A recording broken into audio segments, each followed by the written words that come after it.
Predicamos la Biblia, verso a verso.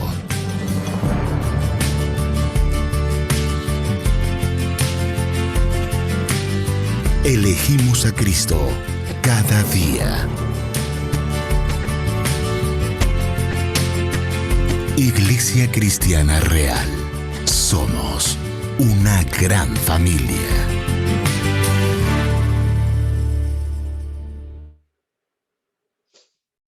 Hola hermanos, el Señor les bendiga. Buenas tardes a todos. Qué bueno que estamos en un domingo más, un día más del Señor que podemos estar y como decía mi hermana Patti, primeramente el Señor el otro domingo ya podamos estar todos juntos en nuestro lugar de reunión. Vamos a comenzar un estudio que vamos a estar tomando quizás 1 o 2 domingos para poder terminar. Vamos a estudiar el Salmo 32. Salmo 32. Vamos a abrir la palabra de nuestro Dios y vamos a leer este salmo precioso.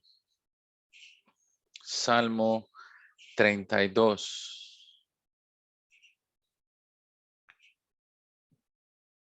Yo sé que usted ya sabía que íbamos a estudiar Salmo. De alguna manera vamos a estudiar Salmo. Salmo 32 dice de la siguiente manera. Algunas Biblias tienen un subtítulo que dice la dicha del perdón. Salmo de David. Y dice la palabra: bienaventurado aquel cuya transgresión ha sido perdonada y cubierto su pecado. Bienaventurado el hombre a quien Jehová no culpa de iniquidad y en cuyo espíritu no hay engaño. Mientras callé se envejecieron mis huesos, en mi gemir todo el día, porque de día y de noche se agravó sobre mí tu mano, se volvió mi verdor en sequedades de verano. Mi pecado te declaré y no te encubrí mi iniquidad. Dije, confesaré mis transgresiones a Jehová, y tú perdonaste la maldad de mi pecado. Por esto, orará a ti todo santo en el tiempo que puedas ser hallado. Ciertamente en la inundación de muchas aguas no llegarán estas a él. Tú eres mi refugio, me guardarás de la angustia. Con cánticos de liberación me rodearás. Te haré entender y te enseñaré el camino en que debes de andar. Sobre ti fijaré mis ojos. No seáis como el caballo o como el mulo, sin entendimiento, que han de ser sujetados con cabestro y con freno, porque si no, no se acercan a ti. Muchos dolores habrá para el impío, mas al que espera en Jehová le rodeará la misericordia. Alegraos en Jehová y gozaos, justos, y cantad con júbilo todos vosotros los rectos de corazón. Oramos en esta tarde. Bendito Señor, bendito Salvador. Padre, te damos gracias por la oportunidad que nos das de poder venir a tu palabra, de poder estar reunidos este domingo, Señor, de poder compartir tu palabra, de poder tomar este tiempo y meditar en las realidades de tu palabra, en la realidad del pecado que nos enseña esta porción de la Escritura, Señor. Oramos, Padre, porque nuestro corazón pueda ser humilde, porque nuestro corazón pueda ser manso. Señor, que si hemos endurecido nuestros oídos, si hemos endurecido nuestro corazón, si hemos perdido el sentido de venir delante de ti, confesarnos y exponerte nuestras culpas, Señor. Que en esta tarde tu palabra pueda corregirnos, que tu palabra pueda guiarnos, que puedas traernos de regreso a ti, Señor, por medio de la enseñanza. Y oramos, Señor, porque podamos aprender y sobre todo que podamos vivir como David lo vivió, como tu escritura lo enseña acá, Señora, a vivir siempre delante de tu escrutinio, a siempre vivir delante de tu mirada, Señor, porque sabemos que no podemos escondernos, no podemos huir, no podemos apartarnos de ti, Señor. Padre, perdona nuestras faltas, perdona cada uno de nuestros pecados y permite que le llamemos pecado al pecado, que no lo disfracemos, que no le echemos azúcar, que no le pongamos colores, sino que nos pongamos de acuerdo contigo y llamemos pecado a lo que tú llamas pecado, Señor. Y oramos, Padre, todo esto en el nombre de tu Hijo Jesucristo. Amén y amén. Bueno, hermanitos, este Salmo 32 es un salmo muy precioso. Especialmente este salmo es un salmo de esos que los reformadores o que, por ejemplo, Lutero decía que era parte del Nuevo Testamento, pero que estaba ahí en el Antiguo Testamento. Eh, y otros estudiosos a través de la historia también han visto este salmo como una gran bendición para el pueblo de Dios. Hace un tiempo una persona, un psiquiatra que se llama Carl Menninger, escribió en el siglo pasado, escribió un libro y el título del libro es ¿Qué pasó con el pecado? O ¿en qué se ha convertido el pecado? Y en ese punto, o en este tema, esta persona, Carl Menninger, él habla de cómo la palabra pecado o cómo la idea del pecado se ha ido borrando poco a poco de la sociedad, cómo poco a poco la palabra pecado ha sido sustituida por diferentes términos, por diferentes vocablos, por diferentes palabras. Y de hecho, dice él, de que ahora si nosotros hablamos del término pecado, si ocupamos esa palabra, únicamente lo hacemos ya sea en forma de burla o lo hacemos en una forma como para hacer algún tipo de sarcasmo y decimos palabras como, uy, qué pecado. Y de esta manera lo que hacemos es minimizar la palabra pecado. De esta manera lo que hacemos es pensar de que porque no lidiamos con este término, que no lidiamos con su realidad, simple y sencillamente esto ha desaparecido. Es más, para algunas iglesias incluso en este tiempo, hablar del pecado es pecado y puede parecer contradictorio. Pero hay iglesias que si usted llega y habla del término pecado, uy, este hermano, ¿por qué nos habla del pecado? ¿Qué le pasa? Y hay gente que se puede incluso ofender cuando alguien puede señalar la realidad de algún pecado. Y un escritor, un comentarista, me gusta mucho él cómo habla sobre este salmo. Y él dice, Dios habla directamente y le está instruyendo a los creyentes de una manera directa para que el hombre no pueda perderse, para que el hombre pueda saber cómo acercarse a Dios, cómo llegar hacia Dios. Ya que ahora el hombre, por ejemplo, ahora en vez de darle un término, el hombre, por ejemplo, o el ser humano dice, no, eso es un accidente. Y llamamos accidentes a nuestros pecados. Y dice este escritor, y permítame leerle lo que él dice. Lo que el hombre le llama accidente, Dios le llama una abominación. Lo que el hombre le llama una pequeña estupidez o un errorcito, Dios muchas veces le llama blasfemia. El hombre le llama casualidad. Dios no le llama casualidad, Dios le llama elección. El hombre simple y sencillamente le llama error. Y Dios le dice enemistad. El hombre le llama vicio o fascinación. Dios le llama destrucción. El hombre le llama enfermedad. Dios le llama iniquidad. El hombre le llama libertad o su toma de decisiones.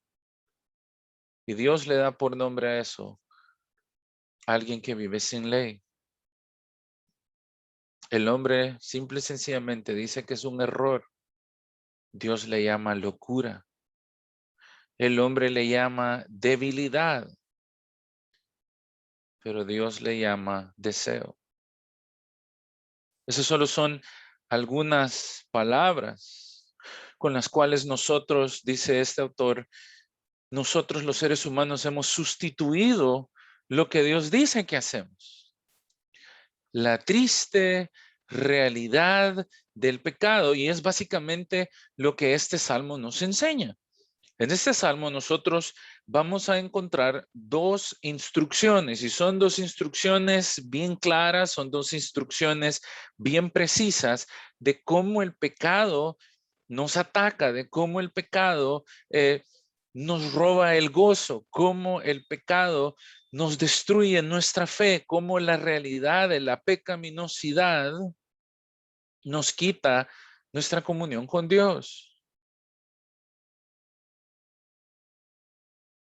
Y eso es lo que básicamente este salmo nos enseña. Del versículo 1 hasta el versículo 5, nosotros vamos a ver que el pecado nos roba completamente del gozo del Señor.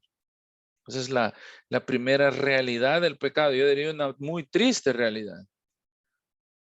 Este salmo nos enseña que el pecado nos roba el gozo del Señor y podemos decir muchas cosas. Nos roba el gozo, nos roba nuestra alegría, nos roba nuestra paz.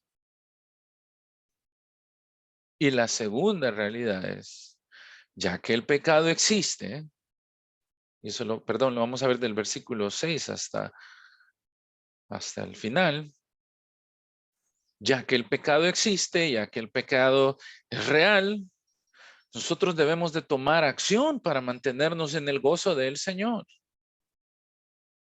Debemos de tomar una acción para mantenernos en el gozo del Señor. Entonces vamos a estar estudiando estas dos realidades del pecado. ¿Para qué? Para que no perdamos el gozo, para que sepamos contra qué estamos lidiando, para que sepamos contra qué estamos peleando.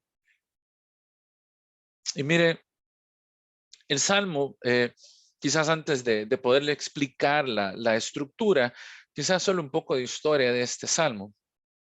Algunos dicen que este Salmo no tiene, digamos, como un contexto, si lo quiere, no tiene como algo de fondo. Sin embargo, muchos estudiosos nos apuntan hacia 2 de Samuel capítulo 11. Si usted se fija y vuelve a ver su Biblia, este dice Salmo de David. Y David está en este Salmo diciendo sobre la realidad del pecado, cómo el pecado le ha destruido. Si usted se fija ahí en su Biblia, en el versículo 1, en el versículo 2, David está diciendo algo. El hombre que verdaderamente es bendito, esa es la palabra ahí, bienaventurado. El hombre que verdaderamente es feliz, el hombre que verdaderamente es alegre, el hombre que está siendo bendecido por Dios, es aquel a quien Dios ha perdonado. Y luego en el versículo 3 nos está hablando de su propia experiencia, pero mientras yo callé, mis huesos se envejecieron. Mientras yo callé, gemía todo el día. Porque la mano del Señor estuvo en mi contra, nos dice David. Mi vida, esa idea del verdor, la frescura de quien yo soy, simple y sencillamente se secó como se seca la flor o se seca la naturaleza. David Nos está hablando de su experiencia y quizás quiero comenzar por ahí. Él nos está hablando de su experiencia. Alguien de que tuvo que lidiar con las consecuencias devastadoras de sus propios pecados. Nosotros le decimos de sus propias decisiones, de sus propios pecados. Él pecó, él hizo cosas delante de Dios y esto le trajo una consecuencia. La mayoría de escritores, entonces, junto el Salmo 32 con el Salmo 51, le llaman un salmo de lamento, porque él se está lamentando aquí de algo que pasó en su vida. Y muchos nos apuntan hacia el tiempo cuando David, y se lo voy a parafrasear ahí, en el tiempo que los reyes salen a la guerra, él se quedó en su casa. Y se levantó de su lecho y David salió y se paró allá en su terraza real. Y vio que una mujer se estaba bañando, la cual era una mujer muy hermosa según la escritura. Y el corazón de David comenzó a anhelar a esa mujer. Estamos hablando de Betsabé, la hija de Eliam. Y sucede que Betsabé estaba casada, era una mujer casada, estaba casada con Urías Eteo. Urías era uno de los generales de David. Era un hombre fiel hacia David. Era alguien que estaba peleando la guerra por su rey. Pero David, por medio de artimañas, por medio de pecado, por medio de cosas ocultas, trajo a la mujer, trajo a Betsabé y se llegó a ella. ¿Y sabe qué? No solo él hizo pecar a Betsabé, no solo él hizo fornicación en este caso, sino que para llevar más lejos a esto, Betsabé terminó embarazada, terminó encinta de David. Y David comenzó a confabular y a ver cómo cubría su pecado. Él quiso cubrir su pecado y dijo, bueno, lo primero que voy a hacer es que voy a mandar a traer a Urías para que Urías lo voy a poner, lo voy a embriagar, lo voy a emborrachar para que cuando yo esté borracho él quiera entrar a estar con su esposa. Y así yo me quito la culpa y aquí no pasó nada y así yo me hago el padre irresponsable, yo me hago el loco. Y David comenzó a insistir para que Urías fuese con su esposa. Y Urías no lo hizo. Y siguió él dándole este trato, y siguió dándole este trato, pero Urías no se llegó a su esposa, a Betsabé. La solución olímpica de David, o lo que él decidió fue, bueno, entonces lo que voy a hacer es que voy a mandar a Urías, quien me es fiel, quien es esposo de la mujer a la que yo he embarazado, a la que yo me llegué, a quien quise emborrachar. Mire cómo él había tramado todas estas cosas. Lo voy a mandar a lo recio de la batalla, lo voy a mandar como carne de cañón. Y él manda a sus militares, a los líderes de militares y les dice, manden y pónganlo en el frente de la batalla y ¿saben qué? Déjenlo ahí y ustedes háganse para atrás porque yo quiero que él sea herido y que muera. Y a mucha gente no le gusta cuando uno dice este tipo de cosas, pero eso se llama asesinato, hermano. David, según este relato de la escritura, era un asesino. Y le vamos a llamar al pecado como la Biblia le llama, pecado. Entonces David era un fornicario, era un adúltero, era un asesino, era un conspirador. porque creó todo un artefacto militar para que su general fuese al frente y muriese.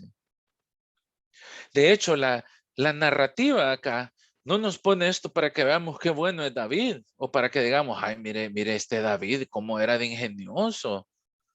No, nos lo pone para reprochar la conducta y el pecado de David.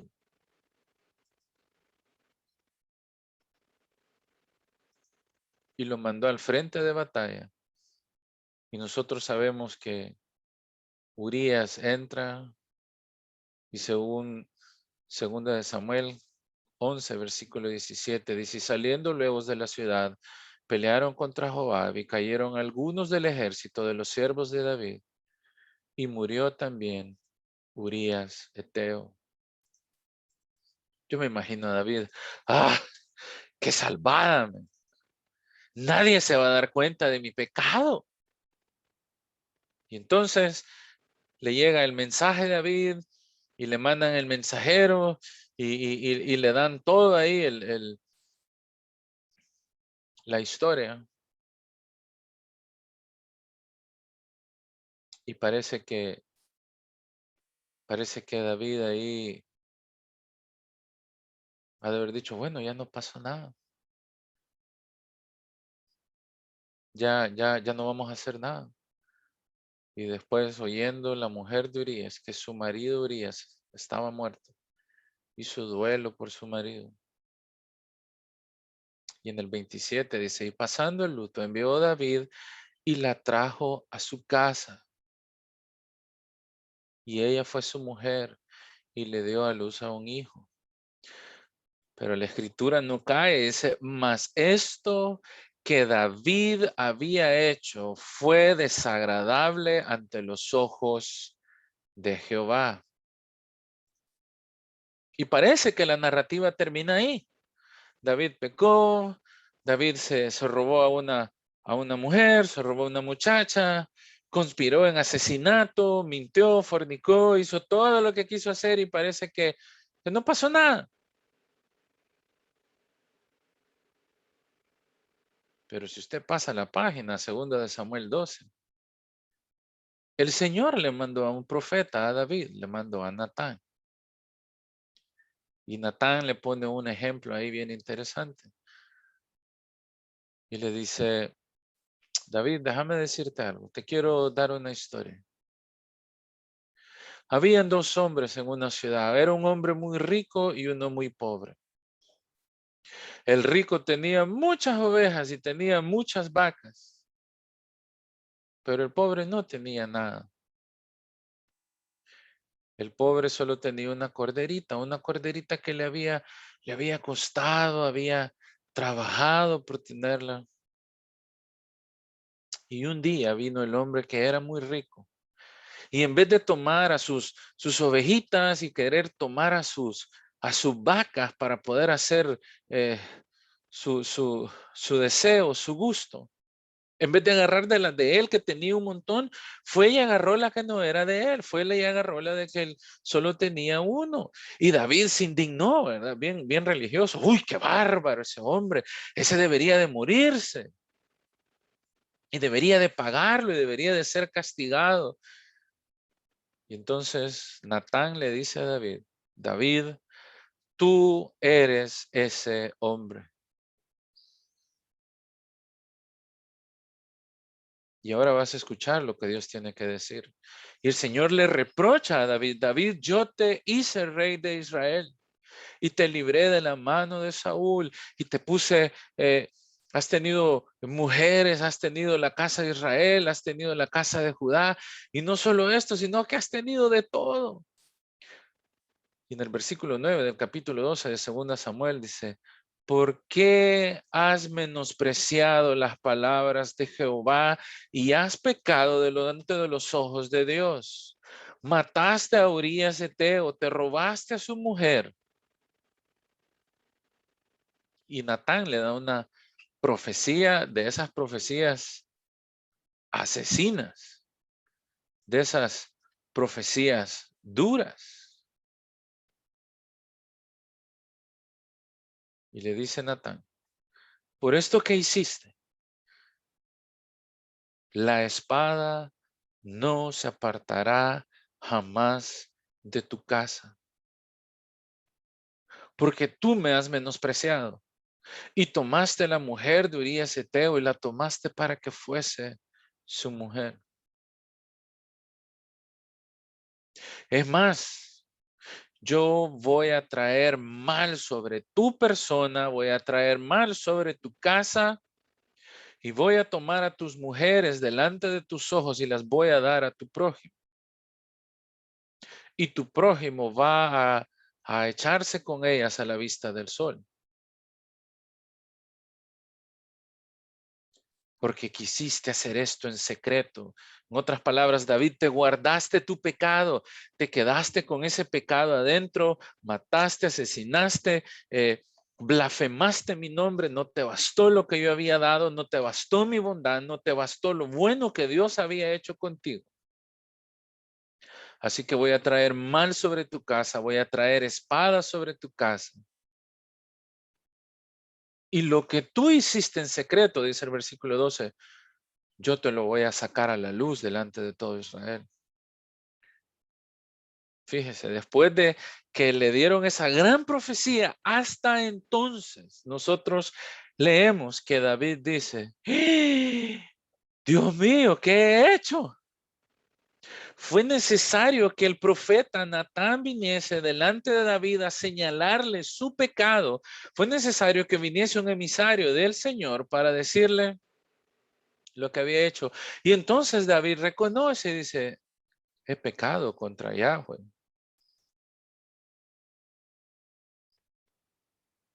Pequé contra Dios. Y Natán le responde a David y le dice, ¿sabes qué? Sí, has pecado, pero también el Señor perdona tus pecados y no has de morir. Fíjese qué curioso en esta narrativa. El Señor le ha dicho, Dios te perdona, pero el pecado que hiciste tiene serias consecuencias. El Señor te ha perdonado, pero todo lo que has hecho te va a doler. En el versículo 14 le dice, mas por cuanto con este asunto hiciste blasfemar a los enemigos de Jehová, el hijo que te ha nacido va a morir. Y Natán se volvió a su casa, y luego Jehová hirió al niño de la mujer de Urías que había dado a David.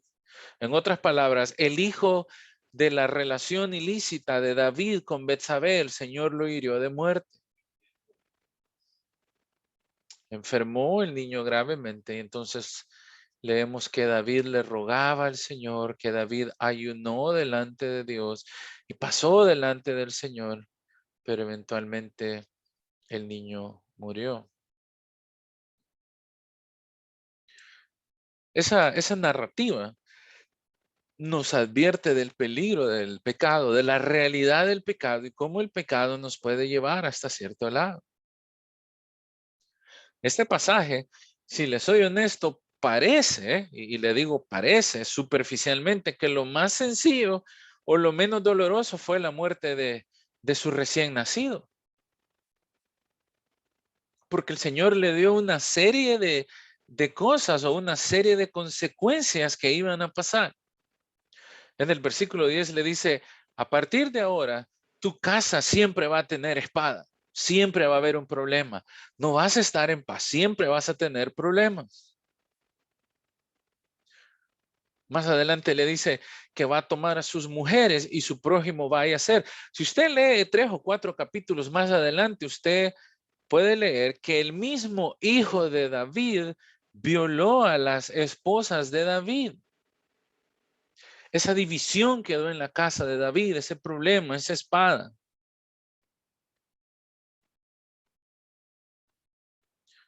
Problemas familiares, problemas con sus hijos, problemas con el pueblo. Le mató a su hijo y todo fue consecuencia de un pecado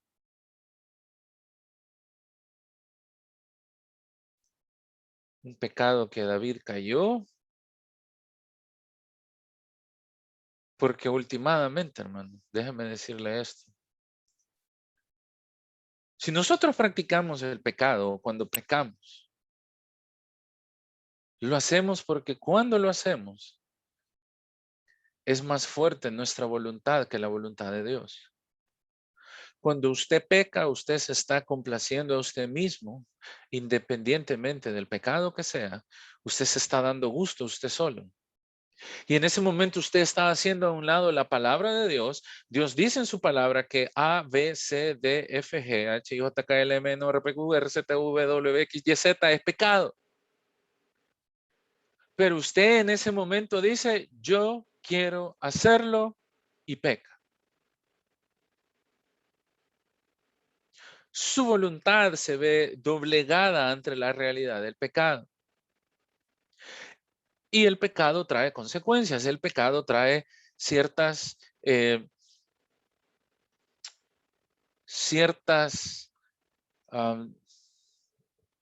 pequeñas secuelas que prolongan nuestra forma de actuar delante del pecado. Y lo que más comúnmente pasa es que si nosotros no traemos ese pecado delante del Señor, el pecado endurece nuestro corazón. Podemos habituarnos a ese pecado, podemos vivir delante de ese pecado y parecería que ya no nos molesta. Este salmo es exactamente o parece ser una explicación de eso, de cómo el hombre puede quedarse prendido por un pecado, cómo el hombre puede practicar el pecado, cómo el hombre de repente puede caer en una acción como esta. Y no crea que Dios lo aplaude. Para nada. Dios no lo aplaude.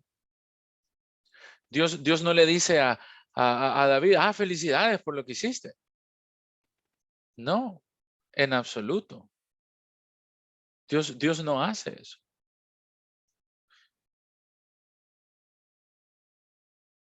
Entonces, parece, y le digo parece que ese es el contexto de este salmo. Parece que esa es el panorama más grande de lo que David nos está hablando en este salmo. Ahora, si usted regresa al salmo, si le pudiésemos dar un orden cronológico, el versículo 1 y el versículo 2 parecen ser como una consecuencia después del versículo 4 y 5. No sé si me entiende. Se lo repito, el versículo 1 y el versículo 2 parece ser la consecuencia después del versículo 3, 4 y 5. En otras palabras, el versículo 1 dice, bendito es aquel hombre cuya transgresión ha sido perdonada. O el hombre que ha sido perdonado es feliz, o el hombre a quien el Señor le ha remitido sus pecados es aquel que es feliz. A eso se refiere con bienaventurado aquel cuya transgresión ha sido perdonada. En otras palabras, el versículo 1 y el versículo 2 parecen ser una muestra de felicidad o una muestra de gratitud delante de Dios, reconociendo que el hombre que es bendito es el que está en plena comunión con Dios. Pero antes de eso tenemos el versículo 3, 4 y 5, a donde parece que David se estaba sintiendo tranquilo con su pecado. Espero que esto le haga sentido. En otras palabras, el versículo 1 y 2 es cuando David ya no aguantó. Más, quizás el orden debería ser con el versículo 3. Yo callé. Yo me quedé callado con mi pecado. Me quedé en silencio. Y me hice loco. Algo así sería la explicación de ese pasaje. Mi actitud frente al pecado fue una actitud de falta de interés, únicamente reflejando algo de nuestro corazón, únicamente reflejando algo de nuestra vieja naturaleza. Probablemente David se volvió indiferente al pecado.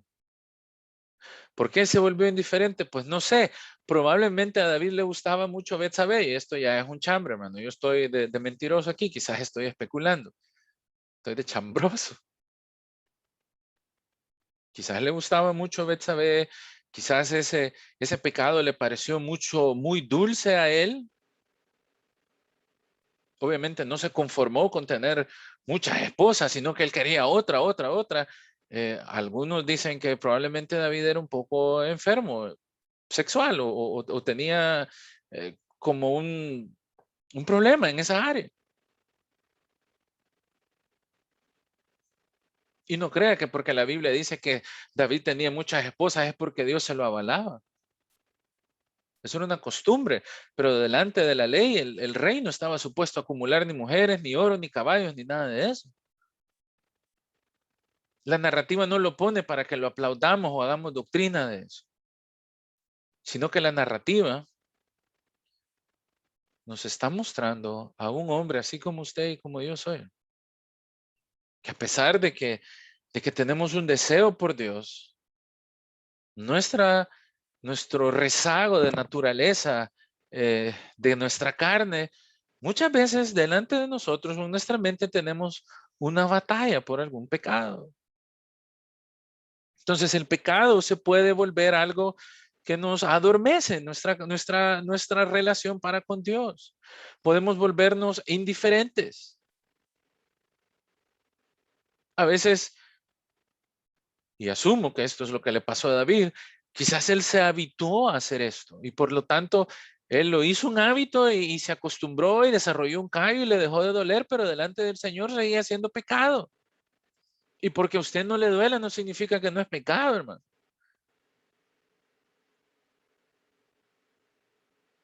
O quizás justificamos nuestras acciones. Porque mire lo que él dice, yo callé, me lo guardé para mí, me quedé en silencio.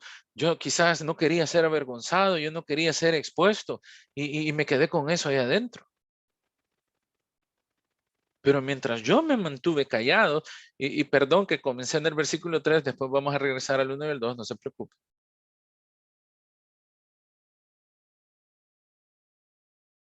Hay un libro de un hermano que se llama Jerry Bridges, que se llama Pecados Respetables.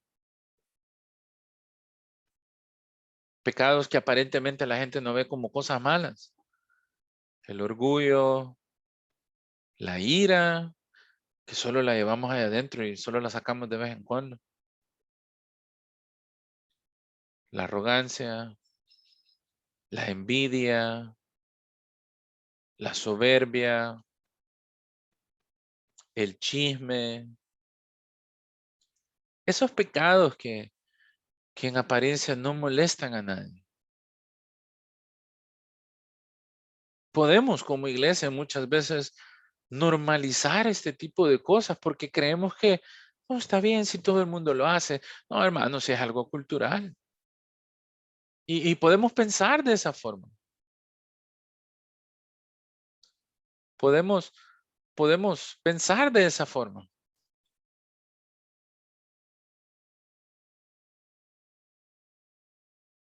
Yo me quedo callado, como quien dice, si me quedo callado no pasa nada. Si no pienso en esto, no pasa nada. Lo voy a seguir haciendo, me voy a quedar callado. Pero David habla de una realidad acá del pecado, que es con lo que yo comencé. El pecado roba el gozo delante de Dios. El pecado nos seca nuestro interior. Cuando nosotros sostenemos un pecado, cuando nosotros nos damos desbocadamente hacia cierto pecado, ese pecado va a comenzar a destruirnos internamente. David lo relata o dice, mis huesos se volvieron viejos. Y obviamente no está diciendo que sus huesos se hicieron viejitos, ¿verdad? sino lo que él está diciendo es que su cuerpo, su ser interior, la motivación de su corazón, todo lo que él, esa vitalidad que él tenía, comenzó a caer en ruinas. Esa es la idea de que sus huesos fueron envejecidos. Comenzó a experimentar un desgaste por querer contener o poder contemplar algo que no estaba correcto delante de Dios.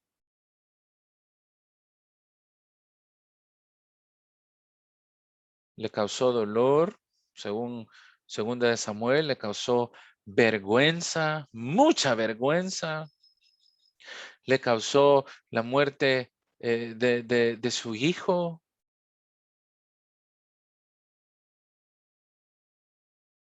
La palabra en el hebreo es bien chistosa porque es como balú, como balón, balú. Y significa irse desgastando de una forma lenta, pero es segura. Es un desgaste interno, algo que nos va consumiendo internamente hasta que nos va debilitando. Como, no se me ocurrió nada más, piensa en esto. Es como cuando usted compra una camisa nueva, una camisa bonita, que le gusta. Y nuevecita se ve bien bonita, y entonces viene usted y la lava, y la restriega, y la cuida, y la plancha, y no la pone ni al sol porque se hacen cheles. Ahora en el sol toda la ropa se pone toda chele. Comienza a perder el color, comienza a perder la firmeza de los colores. De repente se le caen los botones, de repente los hilos comienzan a salir. Las camisas bonitas, de repente el cuello se le hace así todo grande y no sé, como que es, ¿qué? Como que es camisa en el cuello en B, cuando en realidad es cuello redondo. Después usted la cuelga al sol y ya usted puede ver a trasluz como que es colador de horchata el volado. Algo que paulatinamente se fue desgastando, se fue desgastando, se fue desgastando. Esa es la idea de David cuando él dice, yo me quedé callado, yo cerré, yo pensé que no pasaba nada. Pero me fui desgastando internamente, me fui consumiendo, me fui quebrando internamente. Quizás él pensó, ay, qué bonito este pecado, ay, qué bonita esta muchacha, yo quiero seguir haciendo esto, yo quiero seguir en esta, es que me gusta esto y yo sé que es malo delante de Dios. Pero lo comenzó a destruir, lo comenzó a comer internamente. Hasta que llegamos al punto donde nuestra espiritualidad es nula, donde ya no hay relación con Dios, donde no podemos tener comunión con Dios, donde Dios parece distante, donde Dios parece lejos. Estoy en un vacío espiritual, puedo estar deprimido emocionalmente, pero no es mi emoción en realidad la que está sufriendo, es mi espíritu porque estoy fallando delante de Dios. Y atesoramos el pecado cuando el pecado está en contra de la propia naturaleza de un cristiano.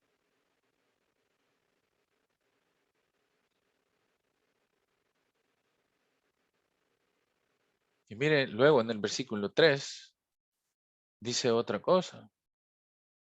Yo gemía todo el día. Se envejecieron mis huesos o el pecado me dañó internamente, me fue destruyendo y yo gemía todo el día.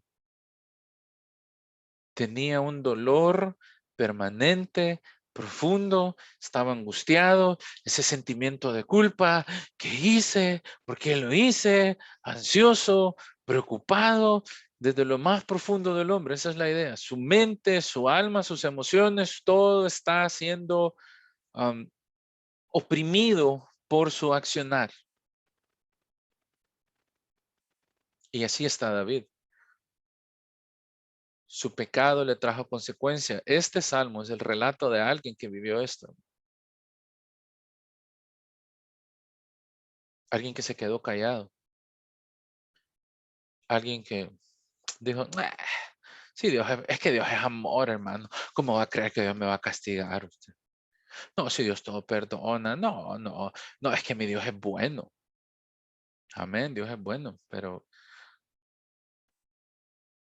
la Biblia enseña, la teología enseña que el amor de Dios va a la par de todos sus atributos, su justicia, su perfección, su bondad, su ira, su omnisciencia, todos funcionan en armonía.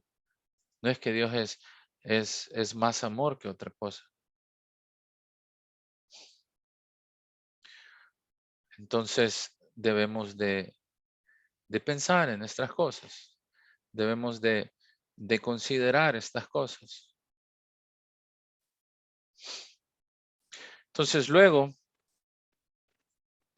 dice que él gemía, fue destruido internamente, si lo quiere, se fue destruyendo internamente. Si usted retrocede un poquito ahí, vaya al Salmo 31. Espero que tenga su Biblia abierta, hermano. El Salmo 31.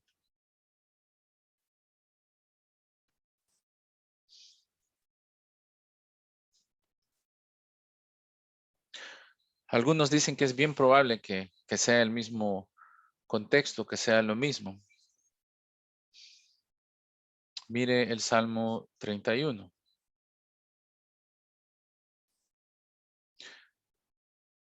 El Salmo 31 dice en el versículo 9, ten misericordia de mí, oh Jehová, porque estoy en angustia.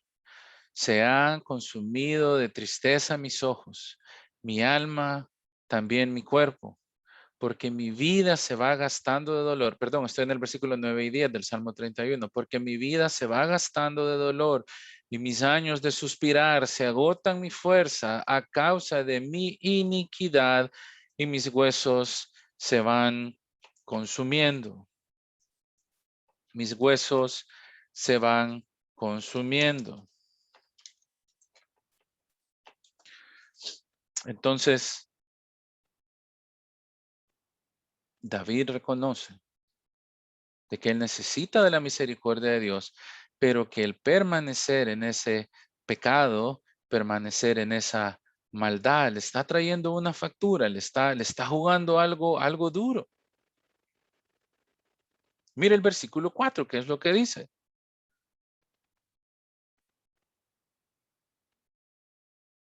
Dice, porque de día y de noche se agravó sobre mí tu mano.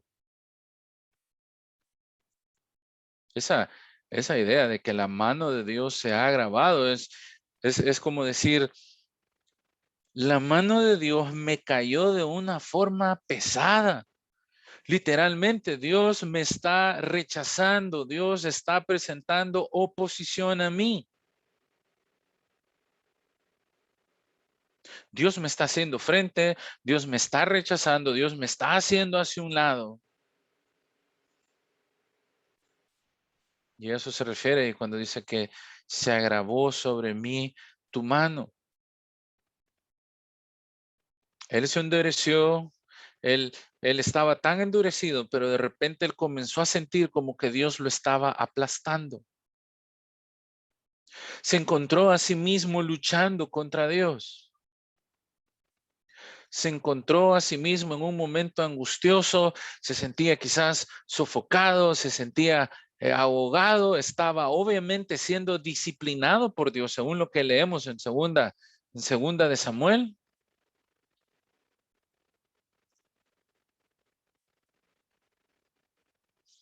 Él está sufriendo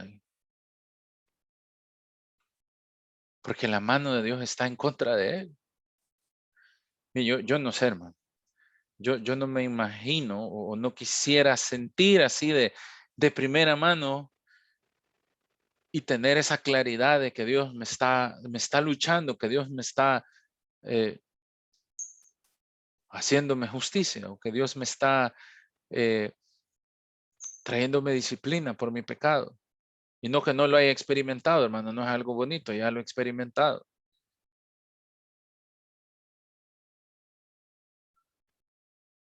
Isaías 57:21, se lo leo, dice de la siguiente manera. Dijo Dios, no hay paz de mi parte para los impíos. El Señor estamos en guerra con Dios cuando estamos en rebelión abiertamente. Ya se lo dije, David está narrando su vivencia en una desobediencia en contra de Dios. Isaías 59:2 dice, vuestras iniquidades han hecho división entre vosotros y entre Dios. Vuestros pecados han hecho ocultar de vosotros su rostro. En otras palabras, Dios no me puede ver, Dios no puede tolerarme, no puede tolerar mi pecado. Jeremías 5:25 nos dice, vuestros pecados han apartado de vosotros el bien de Dios.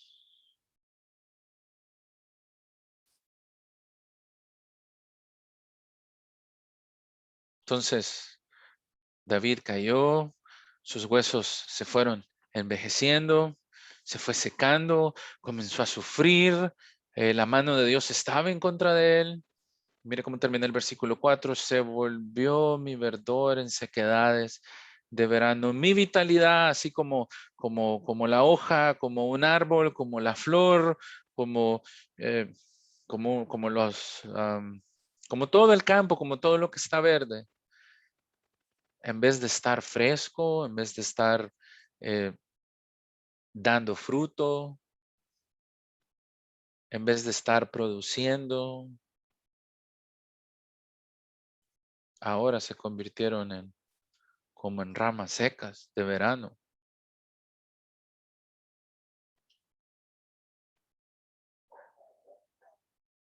Como algo que está siendo quemado por el sol.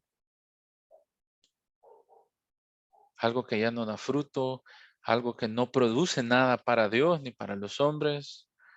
Solo sirve para tirarlo al fuego, hermano. Y otra vez es la misma figura. David está diciendo mi vigor, mi fuerza, mi gozo, mi fuerza física, mi agudeza mental, todo se fue destruyendo porque yo quise albergar un pecado.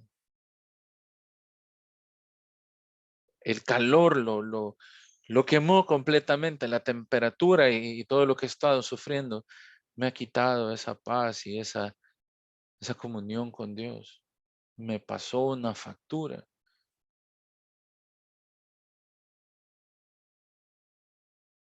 John Owen, uno famoso puritano, tiene una frase y tiene un libro, de hecho, que se llama así, que dice, o mejor matas al pecado, o el pecado te mata a ti. O mata al pecado, o el pecado te va a matar. Debes de matar al pecado que tienes en ti, porque si tú no lo matas, él te mata.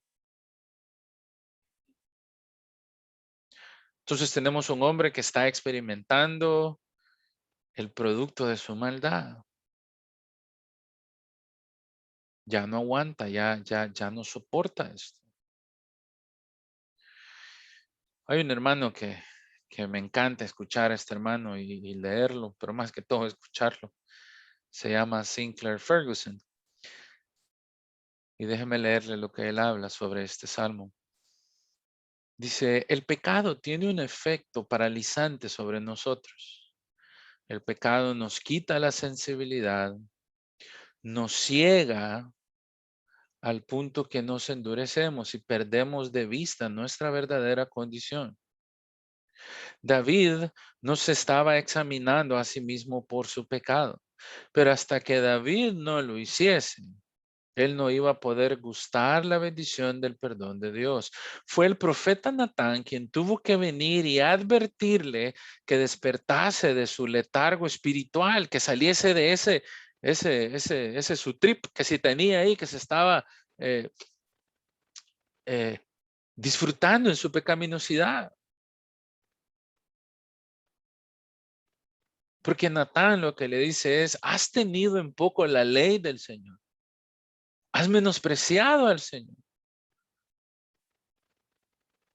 El pecado desarrolló sobre David algo. Obviamente desarrolló algún tipo de depresión. le quitó el gozo. Se sentía rechazado delante de Dios. Su pecado lo estaba acusando constantemente.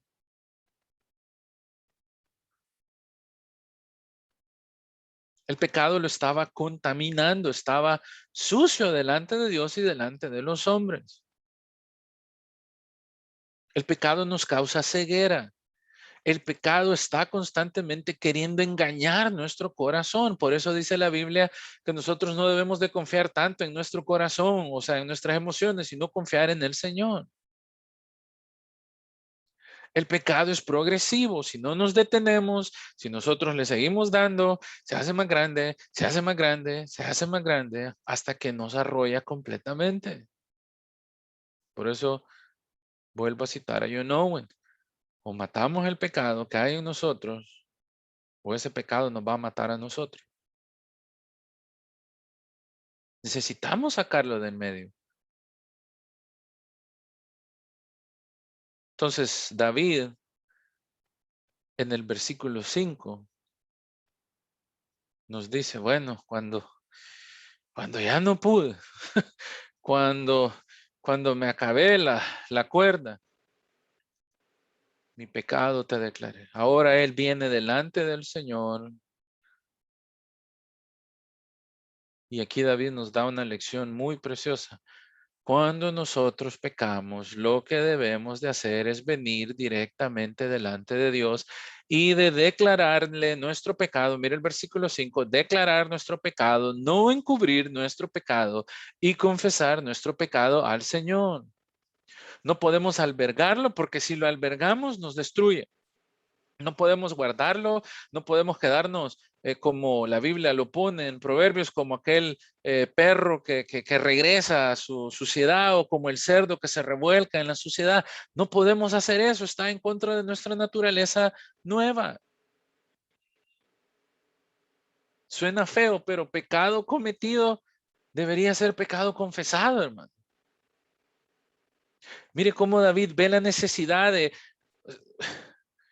Dios. Usted no le está diciendo algo a Dios que Dios no conoce, ¿sí?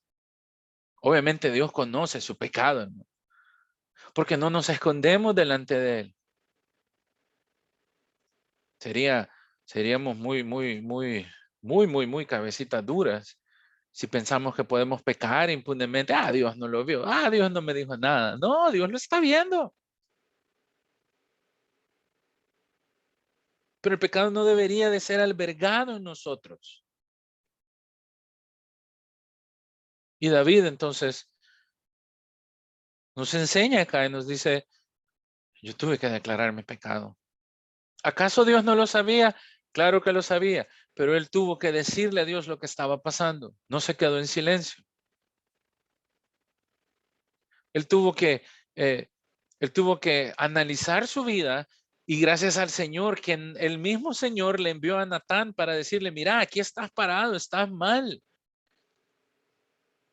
Para eso es la palabra, para eso son las predicaciones, para eso son los estudios bíblicos, para eso son los hermanos ahora. Sobre todo el Espíritu Santo que nos dice que estamos fallando.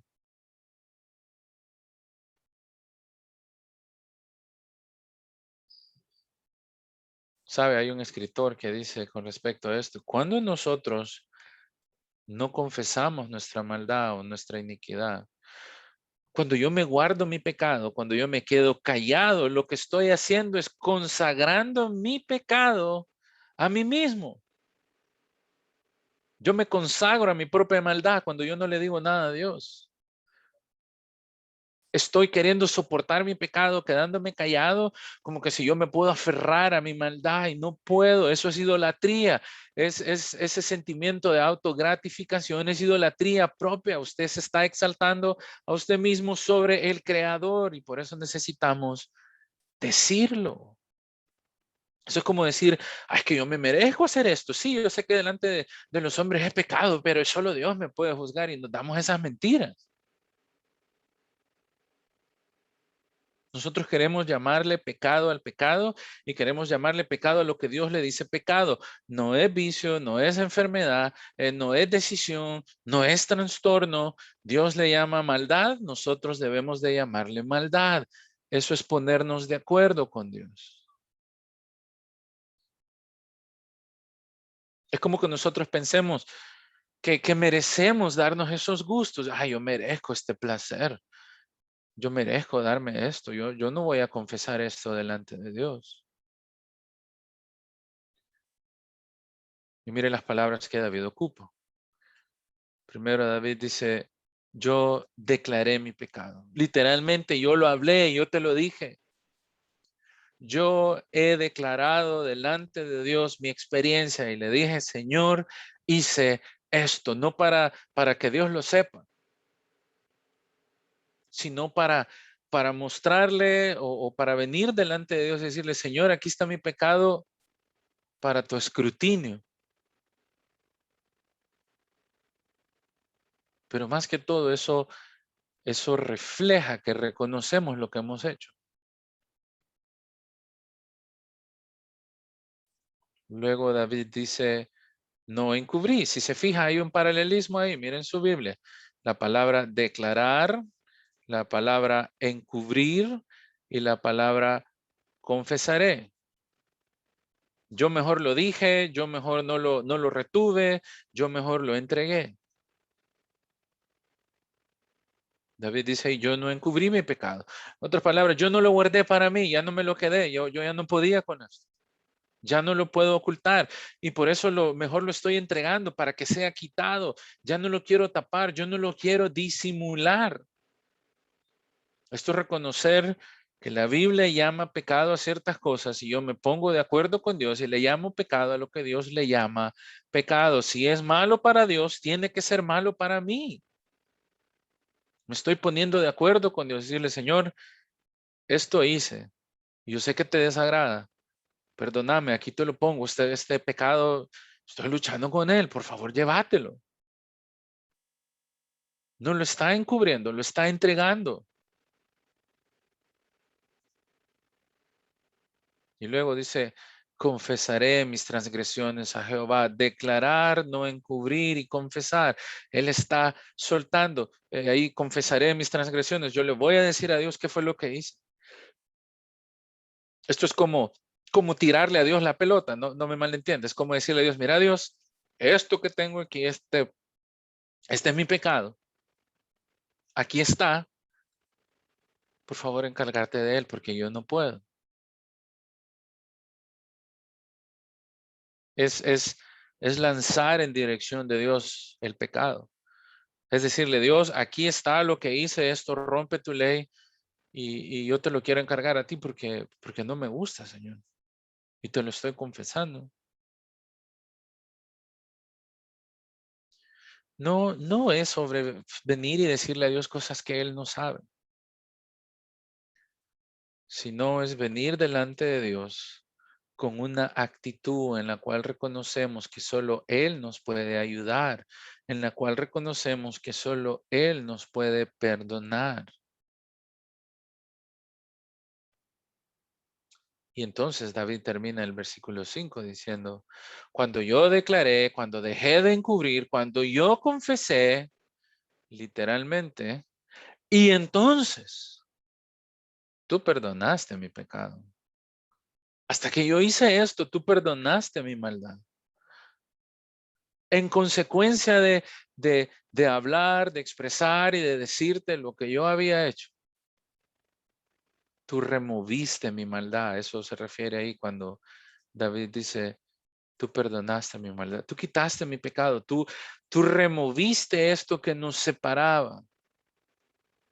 Mi afrenta ha sido quitada, mi culpa ha sido removida, toda la consecuencia, todo lo malo o todo lo que yo estoy sufriendo por lo que hice, está siendo quitado. Pero mire que es el Señor quien perdona a David. Es Dios quien se encarga de restablecer esta relación. Claro, y la otra semana, Dios mediante, vamos a ver David nos da instrucciones de qué deberíamos de hacer o cómo deberíamos de venir delante de Dios cuando hemos pecado, cuando hemos hecho algo. Y ahí nos lo dice, que tenemos que, mejor nos pongamos blanditos y que cooperemos. Que tengamos una buena disposición, que mejor nos metamos bajo el refugio del Señor, que nos humillemos, que le adoremos, que mejor nos sometamos. Pero ese es el Señor quien restablece nuestra relación con Él. ¿Saben? Por eso es que David comienza el Salmo como comienza. Ahora sí regresa al 1. Ahora usted se va a dar cuenta porque él está diciendo lo que dice acá. Bendito de Dios y feliz y lleno de gozo, lleno de todas las cosas buenas, una alegría divina, aquello que proviene de Dios. Eso recibe aquel hombre a quien Dios ha perdonado.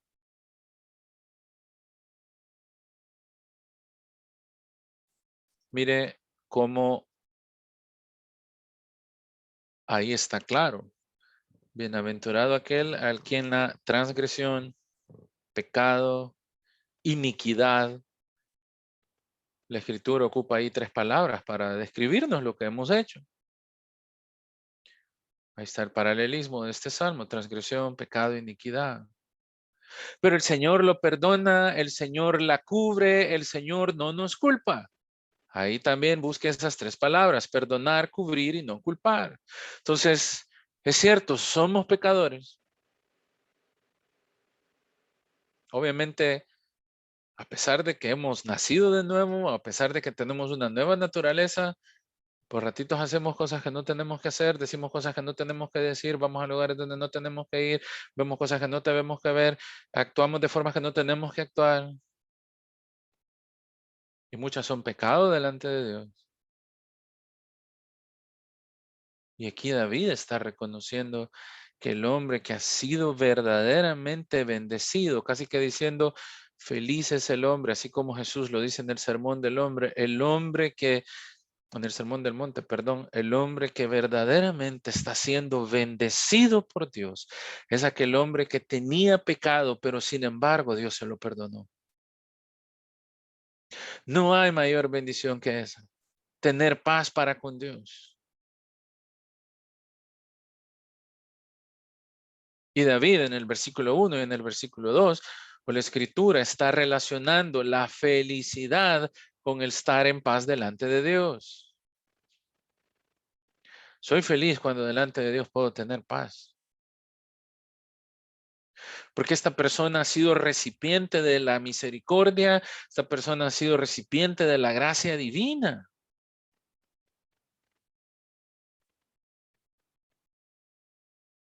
Mire, David ha transgredido, ha quebrantado la ley de Dios, esa es la idea ahí.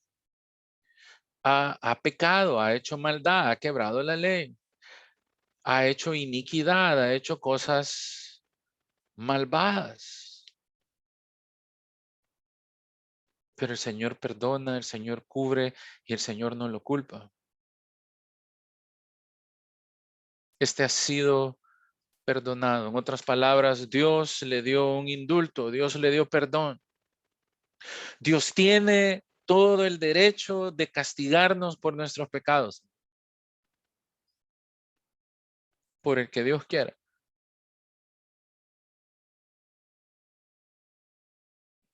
Porque es una realidad que a veces lo hacemos. Pero el Señor, como juez, según este salmo, no nos culpa. En otras palabras, el Señor no nos atribuye el pecado, el Señor no nos carga este pecado. En otras palabras, el pecado debe desaparecer, pero si no nos los carga a nosotros, la pregunta es quién lo carga. Y en este pasaje nos está diciendo que es directamente Dios quien carga con ese pecado y nosotros lo entendemos perfectamente a la luz del Nuevo Testamento, que es únicamente a través de la persona de Cristo por la cual podemos deshacernos de este pecado.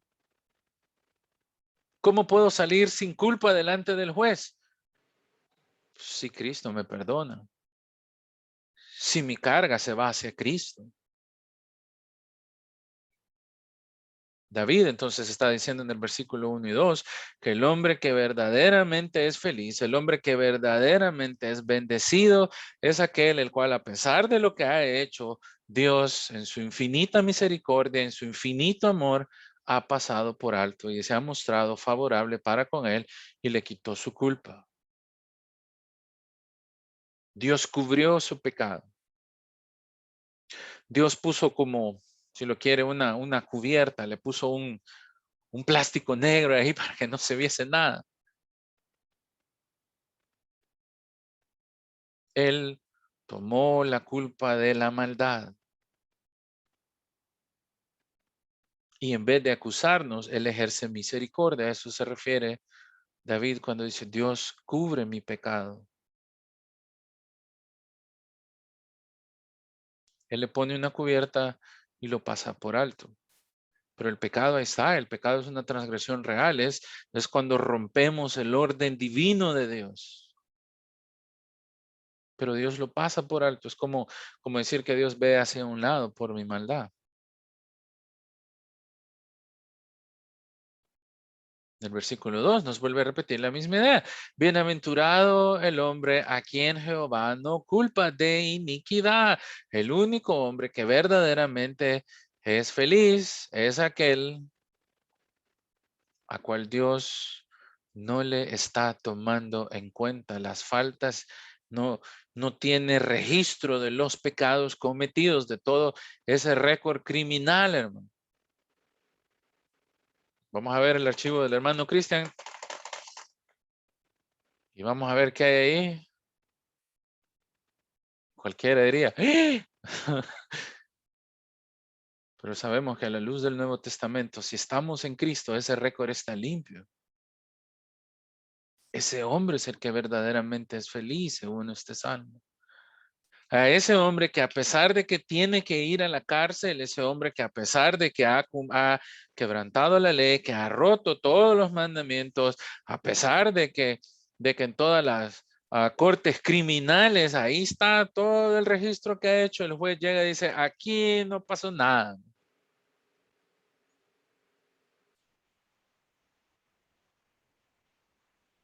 Y mire cómo termina David diciendo, y esto es importantísimo, y esto nos avienta de regreso directo al versículo 5. Porque David comienza diciendo, ese hombre es aquel en cuyo espíritu o en su interior no hay engaño. En otras palabras, ese hombre quien no está empecinado en estar tapando su maldad. Ese hombre que no está empecinado en decir, no pasa nada, todo bien, yo soy perfecto, aquí yo soy santo, esto solo fue un errorcito, esto es una enfermedad, yo puedo con esto, yo lo puedo tener controlado. No.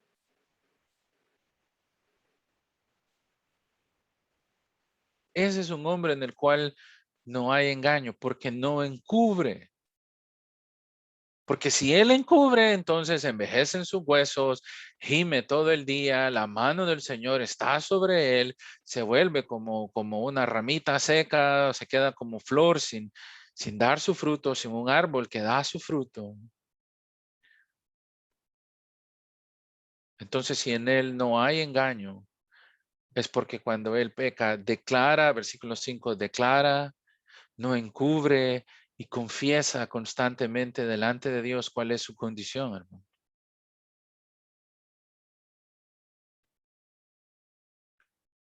Más adelante,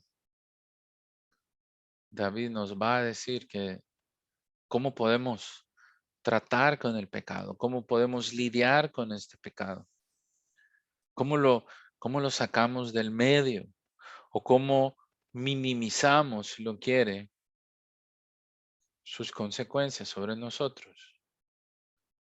La relación ha sido restablecida.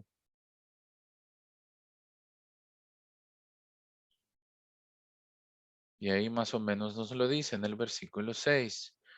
Bueno, debemos de tener una disposición siempre de confiar en el Señor. Esto lo vamos a ver la próxima semana, Dios mediante.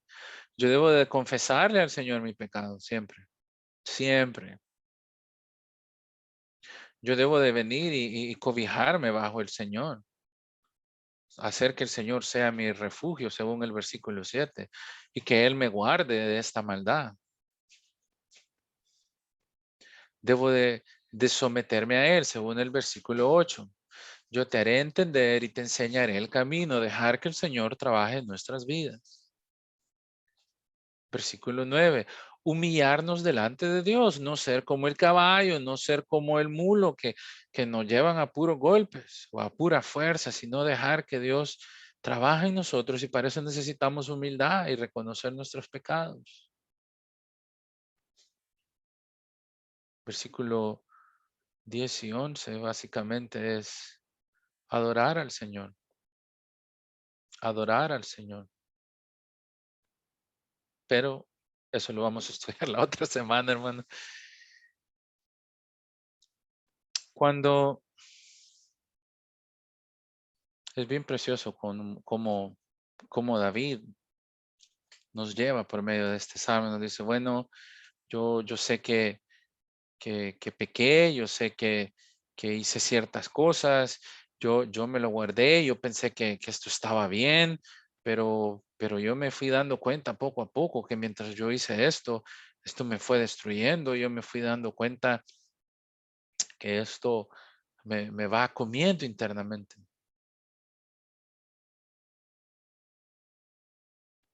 Solo el Señor nos puede perdonar cuando nosotros venimos delante de Él. Cuando Jesús en Juan capítulo 8, en el versículo 4 dice, Maestro, esta mujer ha sido sorprendida en medio del adulterio. Estaba pecando. Y según la ley, nosotros debemos de matar a esta mujer, debemos de apedrearla porque es impura. ¿Qué crees tú que debemos de hacer? Y Jesús guardó silencio, inclinó hacia el suelo, y el Señor comienza a escribir en tierra. Y le siguieron preguntando, ¿y qué hacemos? ¿La matamos? ¿La apedreamos? Y Jesús, al escuchar esto, les dice, el que esté libre de pecado, que sea el que tira ahí la primera piedra.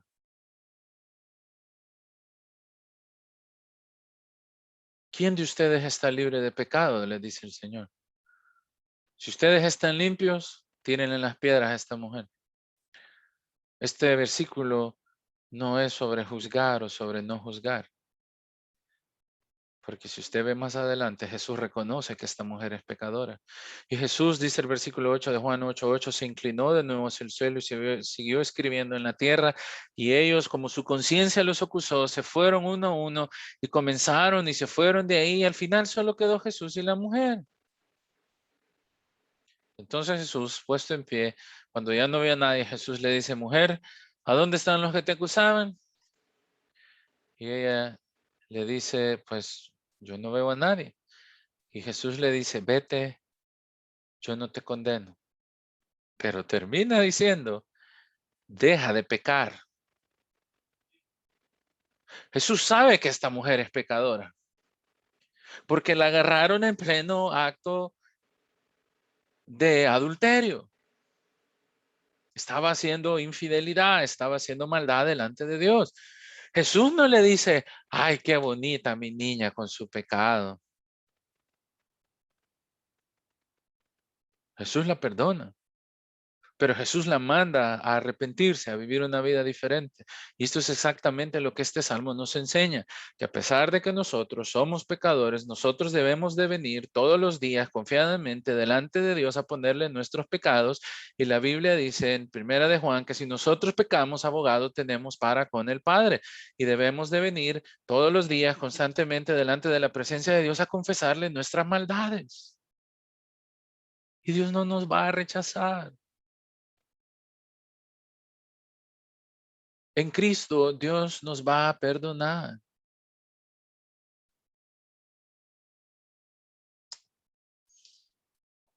Vamos a orar, hermanitos. Padre, gracias por tu palabra, Señor. Gracias por la hermosa bendición de poder ser expuestos a ella, por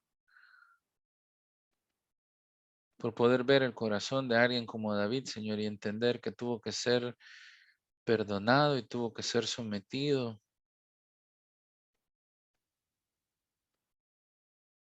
que tuvo que reconocer que no era perfecto, que tuvo que reconocer que te necesitaba, que tuvo que reconocer y dejar esa maldad. Señor, ayúdanos a ser así, ayúdanos a venir en humildad delante de ti, Señor, y tener una actitud que constantemente esté declarando nuestras faltas, Señor, para que no seamos consumidos como este salmo enseña. Sabemos que tenemos abogado para con el Padre. Sabemos que nuestro Señor Jesucristo es quien nos libra de pecado y tenemos que traerlo a Él y confesarle. Y si aún sentimos esa carga de pecado, quizás sea momento de poder creer en Él como Señor y Salvador, para que quite esa carga de pecado, para que suelte de nosotros ese pecado que nos agobia, que nos aqueja.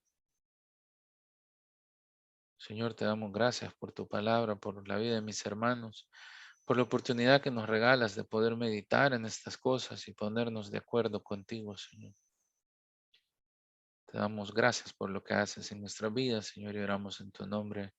Amén y amén.